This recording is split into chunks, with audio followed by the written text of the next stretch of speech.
ओम नमो भगवते वासुदेवाय। देवउठनी एकादशी पर भगवान विष्णु की पूजा करने के साथ जरूर पढ़ें ये व्रत कथा।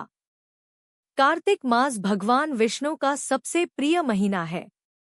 इस महीने में देवउठनी एकादशी व्रत का विशेष महत्व है। इस दिन भगवान विष्णु की विशेष पूजा की जाती है और व्रत कथा का पाठ किया जाता है। देवउठनी एकादशी के दिन जरूर करें एकादशी व्रत कथा का पाठ। देवउठनी एकादशी के दिन से सभी मांगलिक कार्य पुनः शुरू हो जाते हैं। हिंदू शास्त्रों में भी इस दिन को बहुत ही महत्वपूर्ण बताया गया है।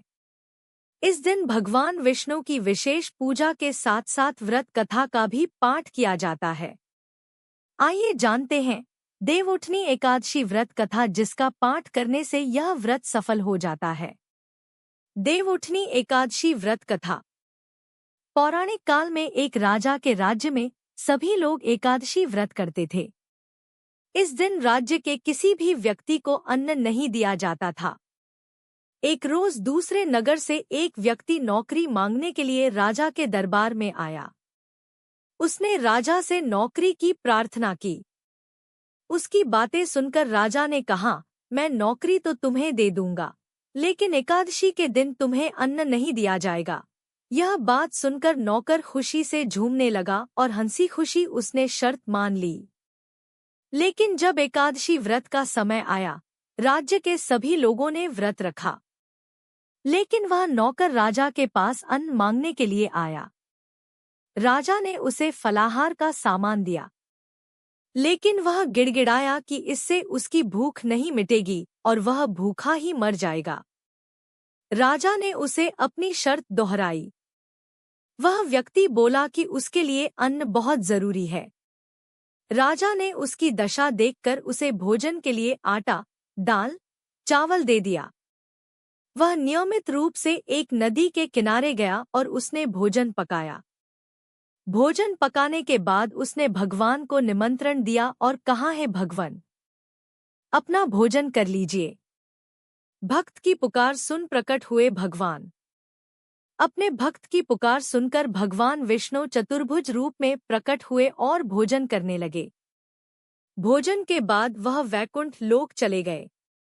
इसके बाद वह नौकर भी अपने काम पर चला गया।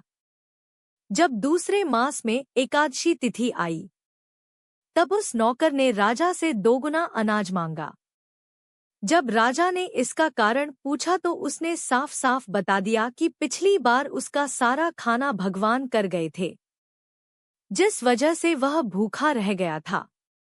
यह बात सुनकर राजा को विश्वास नहीं हुआ और उसने उस नौकर को अन्न देने से मना कर दिया। तब नौकर ने उस राजा को अपने साथ चलने का निमंत्रण दिया और कहा कि वह खुद ही यह देख ले। उसके बाद नौकर के साथ राजा नदी के किनारे गया और एक पेड़ के पीछे छिप गया। वह पीछे छिपकर पूरे घटनाक्रम को देखता रहा। इस बार भी नौकर ने भोजन पकाया और भगवान को निमंत्रण दिया, लेकिन इस बार भगवान प्रकट नहीं हुए। शाम तक वह भगवान का इंतजार करता रहा और उन्हें पुकारता रहा। अंत में उसने कहा कि हे भगवान, यदि आप भोजन करने नहीं आएंगे तो मैं नदी में कूदकर अपने प्राण त्याग दूंगा।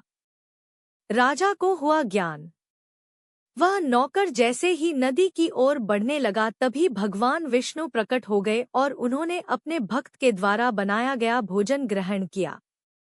भोजन करने के बाद वह उस नौकर को अपने साथ अपने धाम ले गए। राजा को यह आभास हुआ कि वह भगवान की भक्ति नहीं बल्कि आडंबर कर रहा था। सच्ची भावना से ही भगवान प्रसन्न होते हैं और दर्शन प्रदान करते हैं।